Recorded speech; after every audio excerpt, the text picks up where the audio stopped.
Hey everyone, today I'm going to show you how to add columns on Google Sheets. I'll be showing this in a web browser.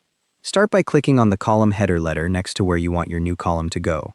The column headers are the lettered boxes at the very top of the spreadsheet, A, B, C, and so on.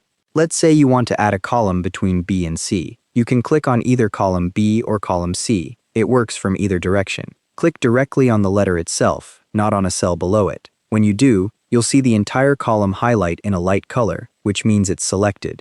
Now head up to the top menu bar where you'll see several tabs. Click on the one that says Insert. This is up at the top of the screen along with File, Edit, View, and the other menu options. When you click Insert, a drop-down menu opens with several different options you can choose from.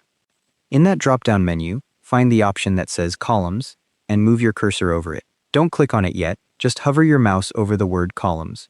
When you hover, a submenu appears to the right showing two choices: Insert one column left and Insert one column right. These options tell you which direction the new column will be inserted relative to the column you selected. Now click whichever direction you want. If you selected column C and click Insert one column left, the new column gets inserted to the left of C, pushing C and everything to the right of it over by one. If you click Insert one column right, it goes to the right of C instead. As soon as you click, the new column appears in your spreadsheet, and all the existing columns shift over to make room for it. The column headers update automatically when you insert a new column. So if you inserted a column between B and C, the new blank column becomes C, and what was previously C is now D, and everything continues shifting like that.